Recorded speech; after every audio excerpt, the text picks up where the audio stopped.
Hello，大家好，我係 Peter，ANS Podcast。咁啊，我而家喺 IBC 2012啦。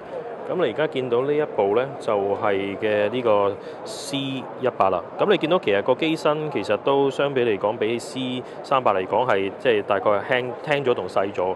咁啊，見到啦，其實佢就多咗個 hand grip 嗰度，佢會多咗一個audio 嘅 control 啦。咁呢一邊係個 XLR 啦。咁另外一邊咧就係嗰個佢嗰個 Canon 嘅 control 啦。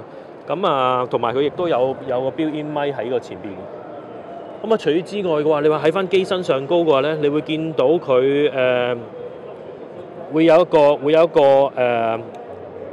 ND filter 啦。咁佢頭先同我Canon 嗰邊解釋咗，同我講可能係佢係ND 24同埋8嚟嘅，即係減24兩個 stop、4個 stop 同6個 stop 嘅。sorry 8個 stop。咁啊之後咧就。最大個分別咧就係其實你會見到喺翻個機身個後邊咧，其實佢會 build in 咗一個 LCD 嘅一個control 喺度啦。咁啊，除此之外，咁當然啦，呢個 control 你可以 flip 咗佢啦。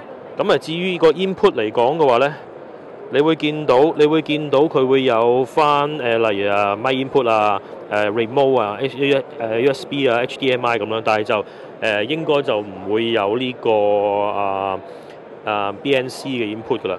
咁啊，當然啦，佢除咗有呢個 Canon Lock 之外，佢其實佢都有一個叫做 Wide Dynamic Range 嘅一個 system 啦，即係一個大 parameter 啦。咁啊，佢大概應該會係大概11月尾到會正式出街。咁啊，而家暫時個 list price 係大概$8000美金到啦。咁如果你想知道多啲 information 嘅話咧，你可以去翻我哋 ANS 嘅 website 嘅。